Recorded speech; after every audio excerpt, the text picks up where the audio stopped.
Gracias, Lorenzo.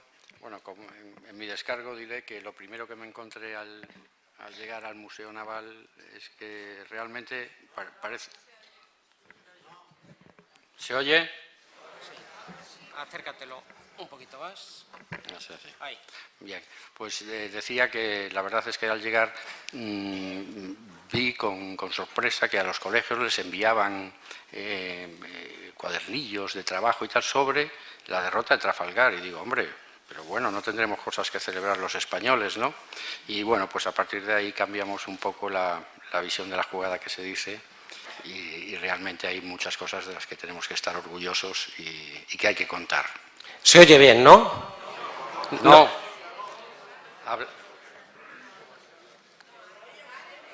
Más cerca, ¿sí? Ahí. Venga. En primer lugar, quiero agradecer a la Fundación de la Mutua, la madrileña, la posibilidad que me brinda de participar en este ciclo de conferencias y poder colaborar en una iniciativa encomiable como es dar a conocer a nuestros héroes y, por ende, conocer nuestra historia protagonizada por personajes como el que hoy nos ocupa, que fue leyenda viva para sus coetáneos y, sin embargo, durante 250 años fue olvidado. Para ello haremos un recorrido por su vida que discurre paralela a una apasionante mitad del siglo XVIII, en el que la Guerra de Sucesión Española, el Tratado de Utrecht, el resurgir de España como potencia naval de primer orden y el control y la lucha por el comercio mundial conforman 50 años por los que Blas de Lezo navega formando parte de todos y cada uno de estos episodios. Bien. Blas de Lezo y Olavarrieta nace en 1689 en Pasajes de San Pedro, en Guipúzcoa, muy cerca de Francia, y creció, por tanto, en un pueblo eminentemente pescador y comercial, donde la dura actividad marinera y las leyendas de los grandes navegantes conformaban el día a día de una población que sufría y vivía por y para el mar. Fue bisnieto, nieto e hijo de marino, y forja en esos bulliciosos muelles un excepcional carácter. Si tuviera que destacar alguna de las cualidades de Blas de Lezo, yo diría o señalaría la audacia, el valor, el sacrificio, la lealtad, pero principalmente destacaría una que es un concepto muy poco utilizado en España, y me refiero a la resiliencia, y lo digo despacio porque es que se oye muy poco esta cualidad. La resiliencia es la que mejor se adapta a la personalidad de Blas de Lezo, como iremos viendo a lo largo de la conferencia, y no es otra cosa que la capacidad humana de asumir con flexibilidad situaciones límite y sobreponerse a ellas. Blas de Lezo fue un resiliente. Bien, a la temprana edad de 12 años, él quiere ser marino y sus padres lo mandan a estudiar a Francia, puesto que en España la marina que dejan los austrias es prácticamente inexistente. 3 años después ingresa en la Armada Francesa como guardiamarina. Estamos en el año 1704 y en plena Guerra de Sucesión Española, donde las grandes potencias europeas se enfrentan por el trono español. Es a esta edad, a los 15 años, cuando tiene su bautismo de fuego. Los ingleses acababan de tomar Gibraltar y en Vélez Málaga la escuadra franco-española, mandada por el conde de Toulouse, se enfrenta a la anglo-holandesa del almirante Rooke, combatiendo durante 10 terribles horas. Este fue un combate en el que no hubo ni ganadores ni perdedores, pero sí fue muy sangriento y muy duro. A la larga fue Inglaterra la que ganó porque se quedó con el peñón de Gibraltar, ¿no?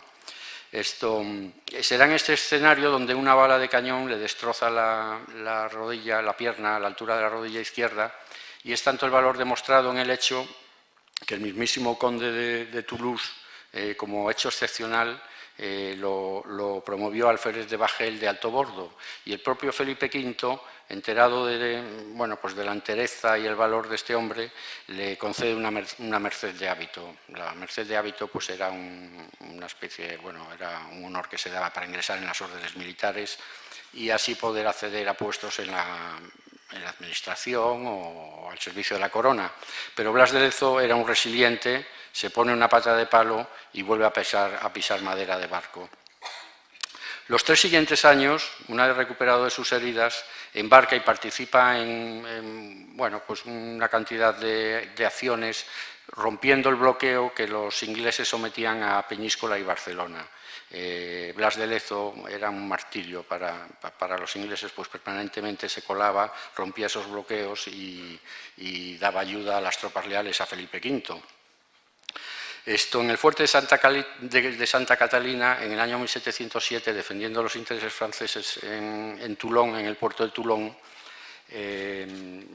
defiende el castillo también, y una bala de cañón que impacta contra la pared suelta una esquirla y que se le aloja en el ojo y queda ciego de ese ojo, queda tuerto de ese ojo. Tenía 18 años. Blas de Lezo a los 18 años era tuerto y cojo, pero no me cansa de decirlo, era un resiliente, supera esta dificultad, se sobrepone a esta nueva desgracia y sigue en la brecha, embarca de nuevo.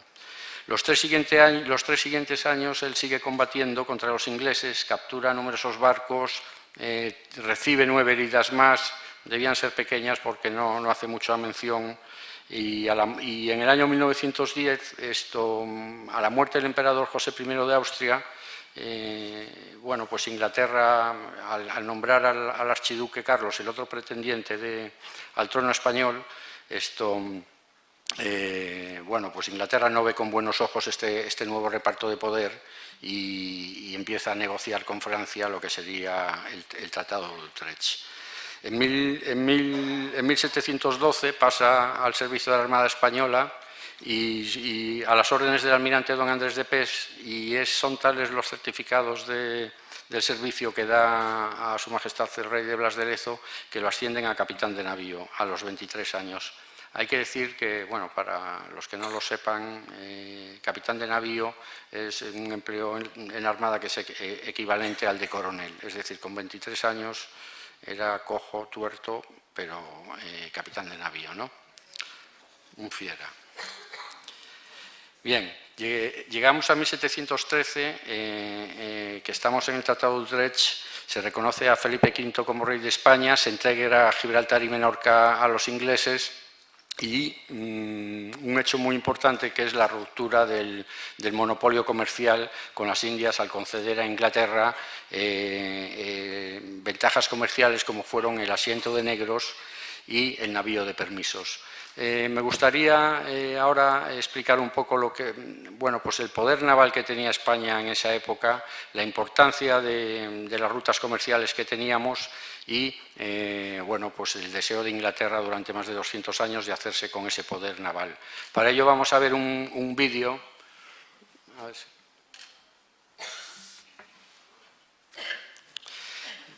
Aquí, bueno, vamos a ver cómo a partir de 1492 se van a abrir unas nuevas rutas comerciales, controladas fundamentalmente por los españoles. Nacía el comercio transatlántico, se tejen redes comerciales transoceánicas, interregionales, regionales y locales. Como vemos, los buques salen de España con hierro, con vino, con aguardiente, harinas, en fin, con productos de Portugal que traía Portugal del Oriente, y lo cambiaban por oro, plata, especias, medicinas naturales. América estaba muy avanzada en la medicina natural. En fin, era un negocio muy boyante y realmente pues España dominaba esas rutas comerciales. Posteriormente, a partir de 1565, a raíz del descubrimiento del tornaviaje por parte de Andrés de Urdaneta, otro marino español, se establece una nueva línea comercial en el Pacífico, mediante la cual desde Acapulco salía plata mexicana y productos españoles hacia Manila, y allí se cambiaban pues por cerámica, marfil, perlas, especias, té, sedas, etcétera, que volvían por arriba. Lo que hace Andrés de Urdaneta es descubrir la vuelta, que nadie sabía hacerla, y subiendo hasta la latitud 40 consigue tomar unas corrientes y a través de ellas llega hasta Acapulco. La otra gran actividad mercantil es la trata de negros o el asiento de negros. Fue detentada por portugueses en sus inicios y posteriormente por franceses y a raíz del Tratado de Utrecht por los ingleses. Por el Tratado de Utrecht tenían derecho los ingleses a vender 144.000 negros en 30 años, es decir, unos 4.500 mensuales, y era un lucrativo negocio, desgraciadamente, puesto que los barcos que salían de Londres con bagatelas, alcohol, telas, eran cambiados en África por negros, y estos negros los transportaban en condiciones infrahumanas a América, donde eran cambiados pues por especias, por oro, por plata, es decir, salían cargados de bisutería y llegaban cargados de especias o de metales preciosos. Felipe V es consciente de que es fundamental el control de la el control sobre la administración de los virreinatos americanos y con Patiño, otro hombre clave del siglo XVIII, reconstruye la armada y esta nueva armada será la que frene durante siglos la expansión británica, protegerá el tráfico marítimo español en el Atlántico y defenderá las posesiones españolas en América. Estamos, aquí podemos ver, ante la primera globalización mundial y fueron los españoles los que la hicieron. Realmente hoy en día las cosas poco o nada han cambiado. Las rutas siguen siendo las mismas, los intereses comerciales prácticamente los mismos, que son los que determinan los focos de los conflictos, y lo único que cambian son los actores. Bien, pero volvamos a retomar la vida de Blas de Lezo en ese mundo ya globalizado, y estamos en 1714. Después del Tratado de Utrecht, Barcelona no reconoce a Felipe V como rey. Ellos si bien en un principio lo habían apoyado, posteriormente apoyan al archiduque de Carlos, pero los ingleses y las tropas leales al archiduque se van y Barcelona pues resiste, ¿no? Y el rey Felipe V ordena asaltarla por tierra y mar. Blas de Lezo en esta campaña en 1714 pues participa también, y al acercarse temerariamente al puerto pues recibe un balazo en el brazo derecho y que lo deja inmovilizado.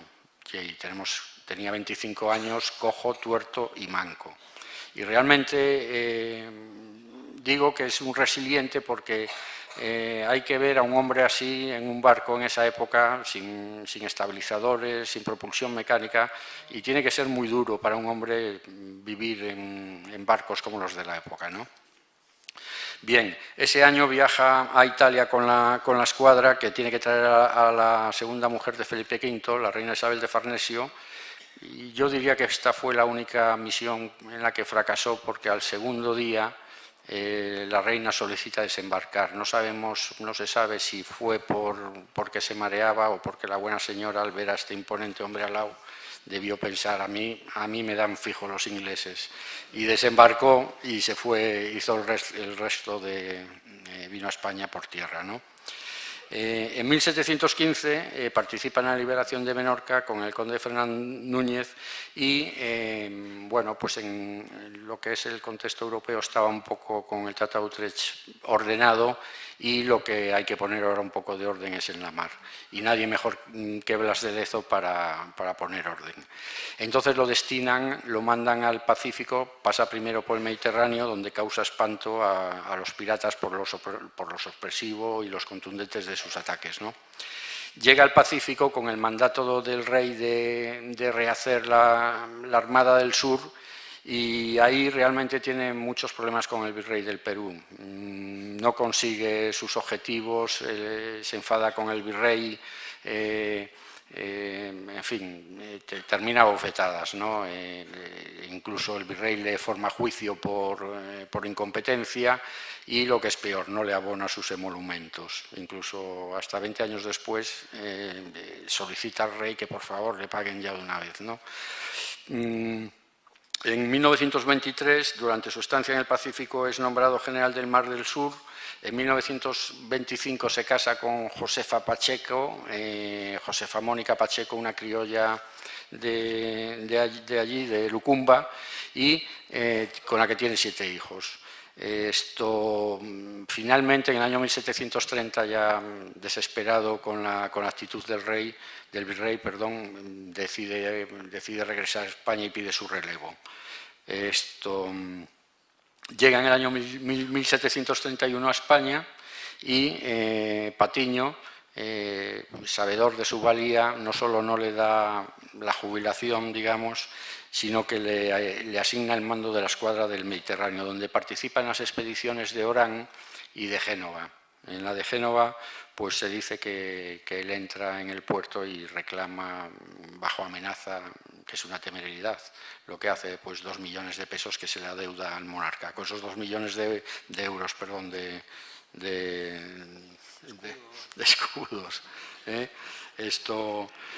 Con ese dinero hacen la expedición a Orán y reconquista a Orán. Son tales los informes que recibe el rey, que lo asciende primero a comandante general del departamento de Cádiz y después a teniente general de la Armada. Tenía 42 años. Bien, sabemos cuál es la lucha por el comercio, los intereses que hay. Tenemos a Blas de Lezo, ya teniente general, dispuesto a ir a Cartagena a Indias, que es el desenlace de esta conferencia, como imaginarán todos ustedes. Y quiero hacer referencia a 2 hechos que son los que van a desembocar en esa batalla, ¿no? en la declaración de guerra del rey Jorge II a España. Y no son otros que uno, en el año 1726, un bloqueo que hacen los ingleses a Portobelo y a Cartagena de Indias con la intención de apoderarse de la flota española que iba cargada con el tesoro español que decían, y la otra es la guerra de la Oreja de Jenkins. En el primer caso, una escuadra inglesa se desplaza a Portobelo, bloquea ese puerto, no localizan a la flota española, se va a Cartagena de Indias, tampoco la localizan, y a los 4 meses les llega un correo indicándoles que la flota española está en España, que ha descargado su tesoro tan felizmente, y que se vuelvan. Se vuelven, pero tienen 4.000 muertos por las enfermedades tropicales, que es una barbaridad. Eso queda en el imaginario inglés como un fracaso. Además, la escuadra española había sorteado a otras 2 inglesas y realmente al pueblo inglés eso le dolió, ¿no? Lo tenían en su imaginario guardado. El otro acontecimiento la guerra de la Oreja de Jenkins, se debe a la piratería y al contrabando inglés, que en los virreinatos era una verdadera plaga. El sistema de flotas que establece España con las colonias, como todo el mundo sabe, era un monopolio comercial por el cual mandaban manufacturas a unos precios desorbitantes y encima pues iban 1 o 2 veces al año, con lo cual el resto, las ciudades se quedaban bastante desabastecidas. Se forma entonces en el Caribe una tupida red de contrabando, de piratas, y que organizados desde Jamaica pues eran una plaga para el comercio español, ¿no? Y para los intereses del rey, claro. España, para contrarrestar esta invasión, lo que hace es montar una flota de guardacostas mandadas por particulares que patrullaban en busca de buques que se dedicaran a estas prácticas. Entonces, lo que hacían era ejercer el derecho de visita, subían al barco, comprobaban los papeles y si encontraban pruebas, pues confiscaban la carga y el barco. Esto dio lugar a infinidad de problemas entre los 2 países, hubo verdaderos combates navales, realmente los ingleses odiaban a estos guardacostas y de hecho en una captura pues ahorcaron a 61 españoles, ¿no? En 1731, en uno de estos registros, pues un tal Julio de León Fandiño sube a un barco inglés, encuentra pruebas de contrabando y le confisca la carga. El capitán inglés pues se ofende, se pone, bueno, pues como se tiene que poner, y dicen que de un sablazo le corta el español la oreja al inglés. Hablamos del año 1731.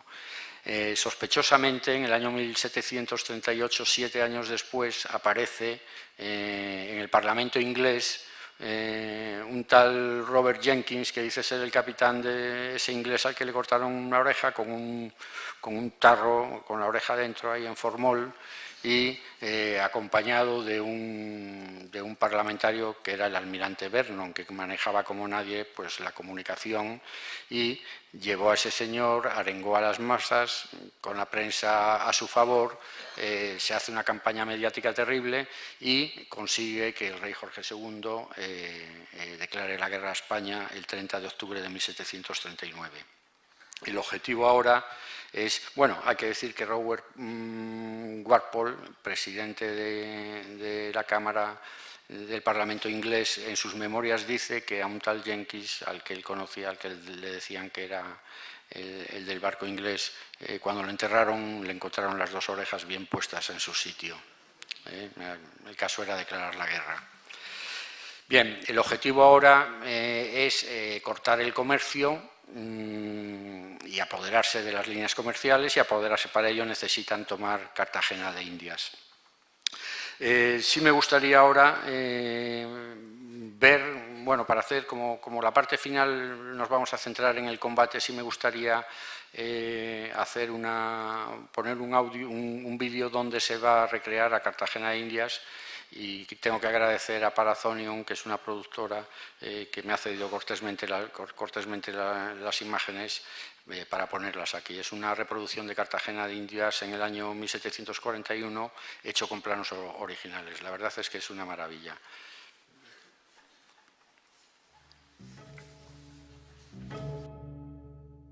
En 1533 por Pedro de Heredia es sin duda el mejor puerto natural del Caribe y puerta de entrada de América del Sur, y por tanto es objetivo militar de los enemigos de España.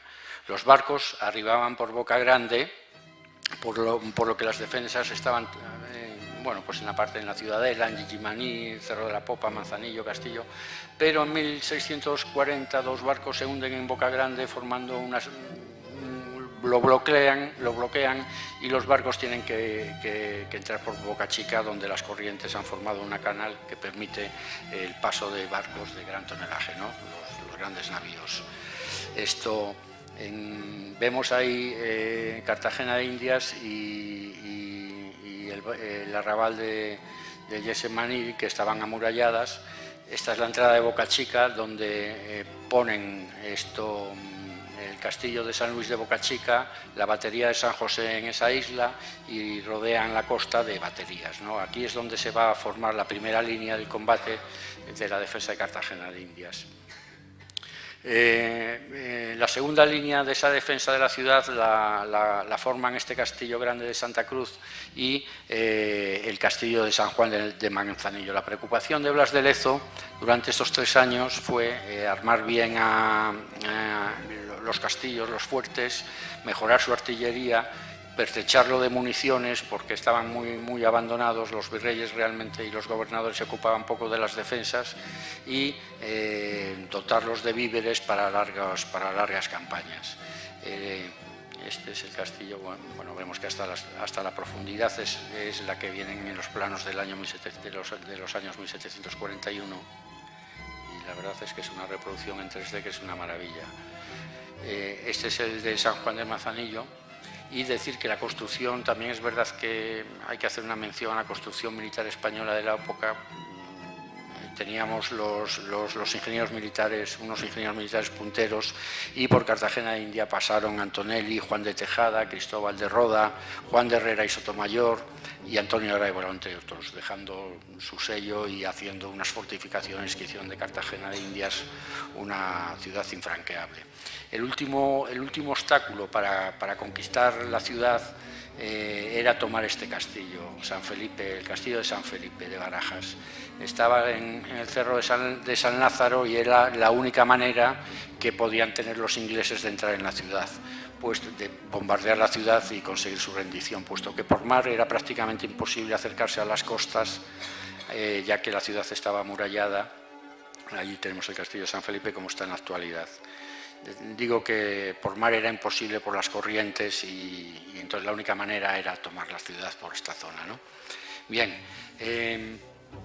tenemos, antes de entrar en lo que es la batalla en sí, sí me gustaría hacer una mención para una aclaración, y es que las comisarias de la exposición de Blas de Lezo, Mariela Beltrán y Carolina Guado han investigado durante 2 años el desarrollo de la batalla de Cartagena de Indias, y lo que se va a exponer aquí es fruto de ese trabajo de investigación. Desde aquí pues quiero mostrar mi agradecimiento porque han sido las primeras que han estudiado la vida de Blas de Lezo realmente.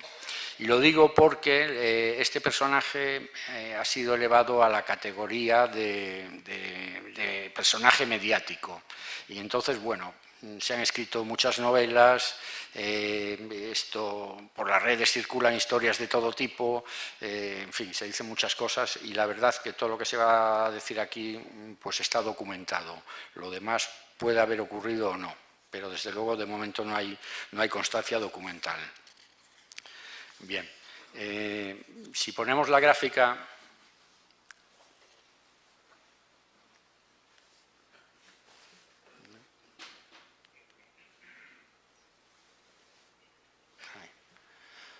bien, bueno, esto vamos a hacer una referencia a, la verdad es que cuando Vernon cuando declara la guerra al rey Jorge II a España, Blas de Lezo lo primero que hace es irse a atacar Portobelo. Portobelo en ese momento estaba desarmado, prácticamente sin defensas, y en unas horas la toma.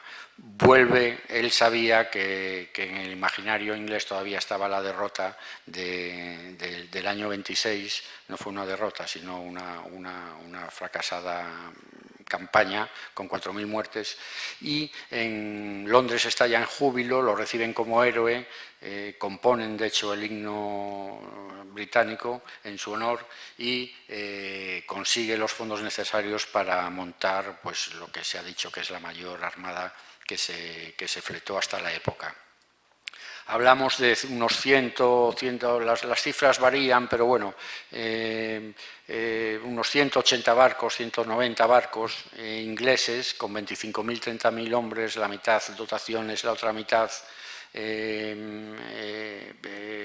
ejército de tierra para desembarcar, y de esos barcos pues 40, 50 de guerra, muchos buques de transporte de hombres y mucho barco mercante dispuesto ya, una vez que se haya tomado Cartagena de Indias, a sentar sus reales en el puerto y empezar a comerciar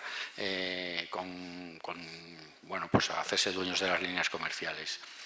Los españoles contaban con 6 buques de guerra con 2.500, 3.500 hombres y bueno, pues evidentemente la desproporción era enorme y enfrentarse en un combate, en una batalla, era una locura, ¿no?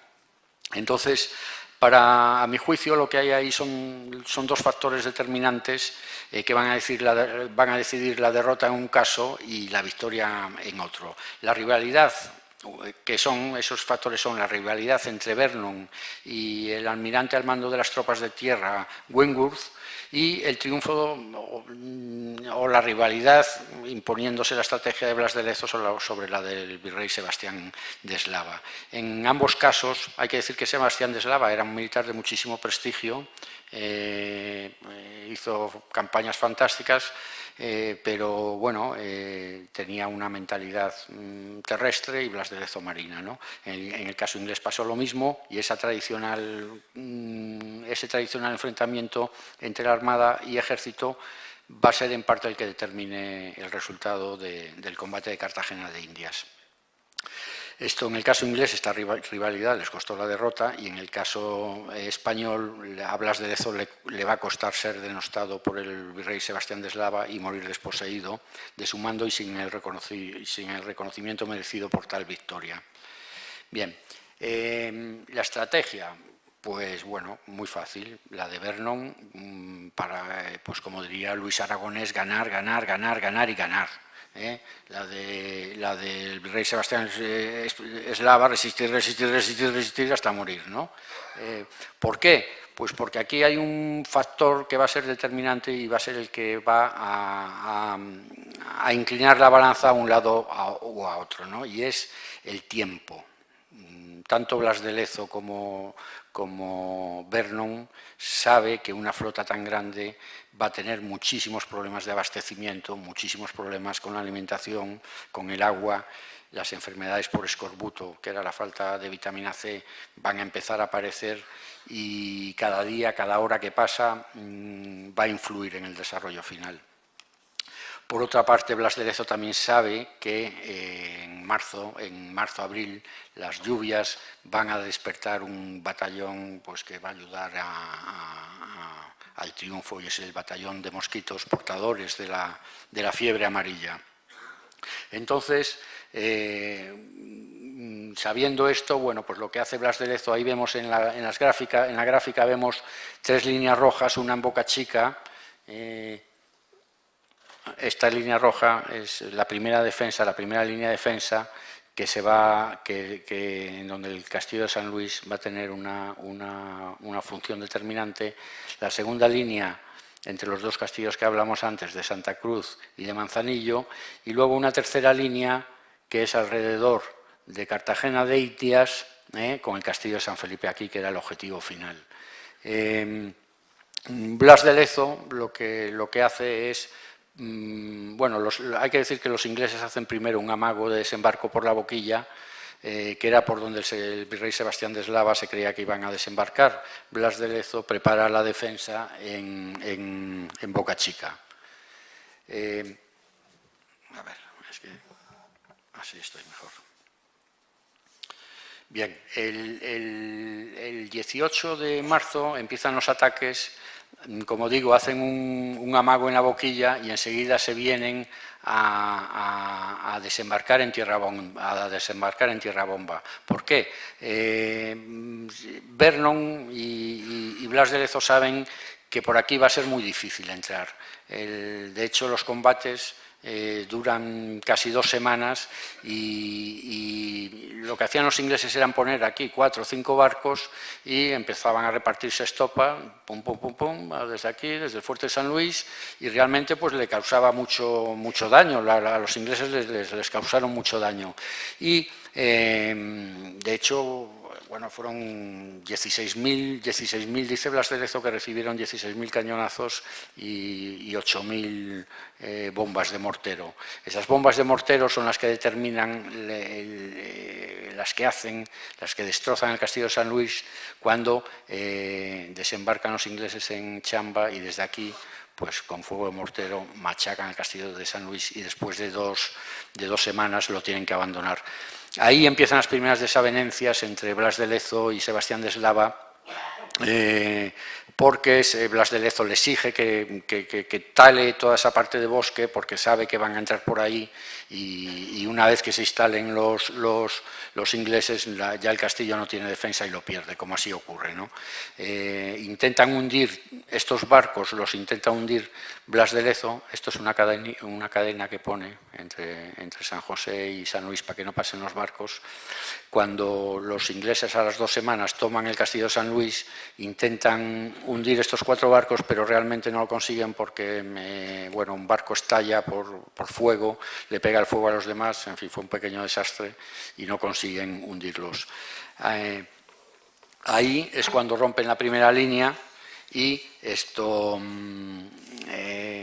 Vernon entra exultante en la bahía exterior y manda un barco a Inglaterra que está ya en júbilo, y es cuando acuñan las famosas monedas, ¿no? Acuñan miles de monedas y se creen ya vencedores, han roto por fin el dominio del mar español y van a ser los dueños, hay que decir, del comercio mundial. Hay que decir que los ingleses eran los mejores comerciantes, ¿no?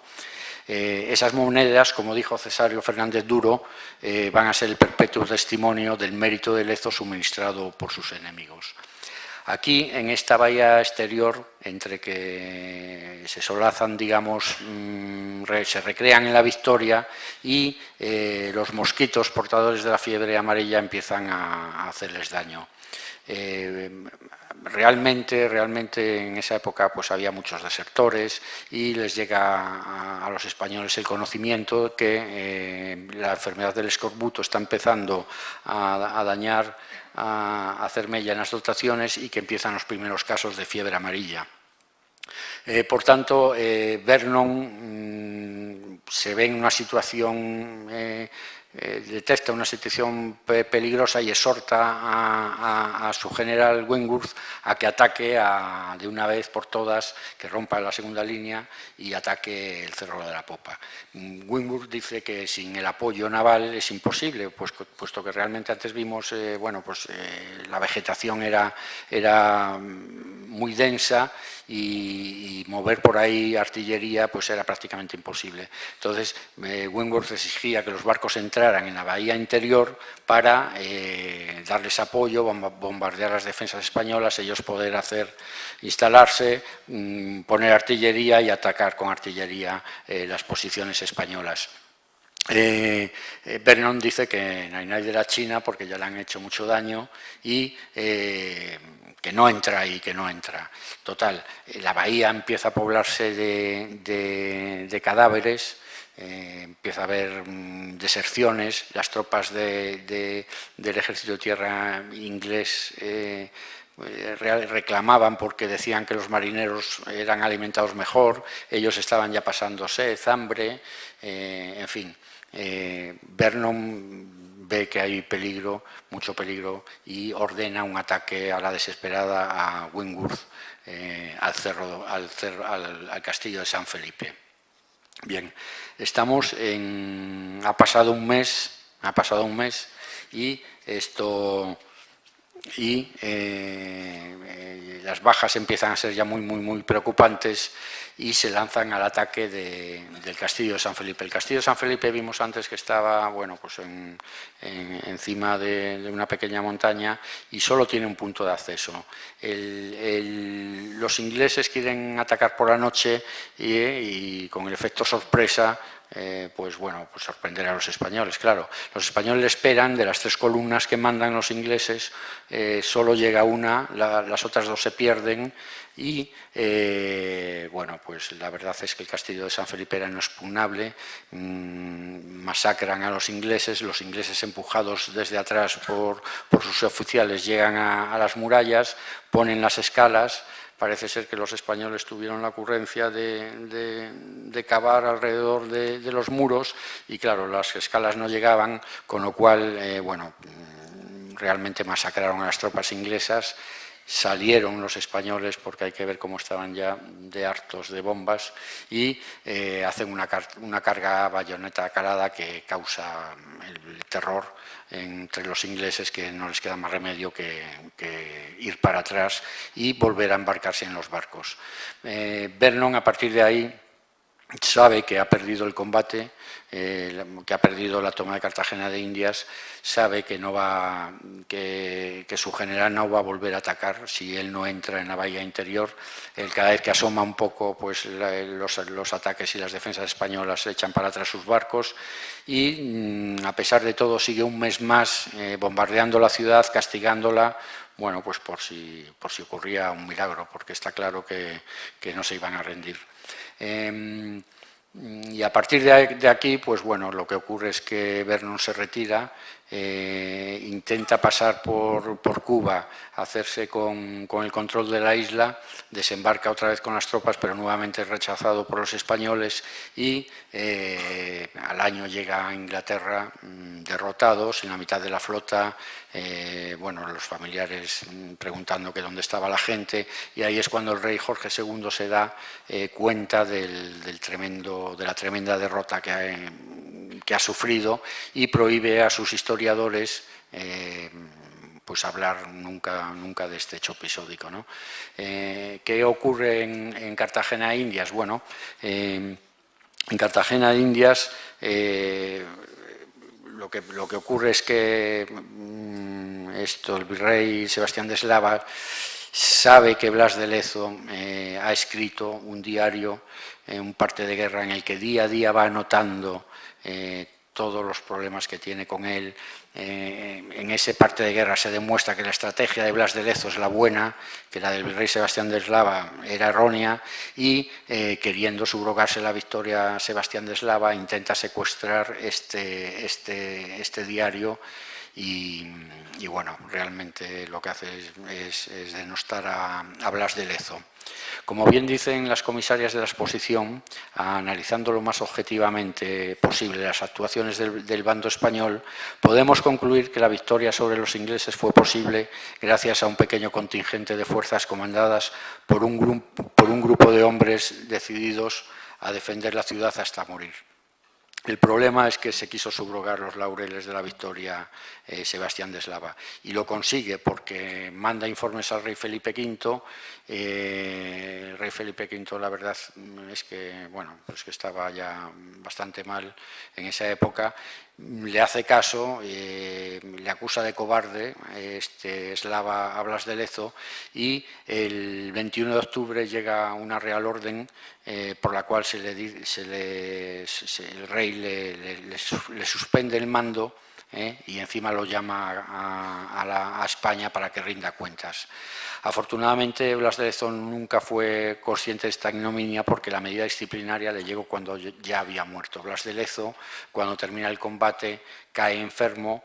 No se sabe exactamente si por las heridas, recibió varias heridas en el combate, no se sabe si por una septicemia a causa de esas heridas, no se sabe si por la peste. El caso es que muere solo, abandonado y denostado por el virrey Eslava. Aquí podemos decir que acaba la historia, que al rey Sebastián de Eslava y a todos los españoles que participan en la defensa de Cartagena de Indias los ascienden, y bueno, pues Blas de Lezo, hasta que se rehabilita su figura, pasan unos años. Si te parece, bueno, pues seguro que preguntarán.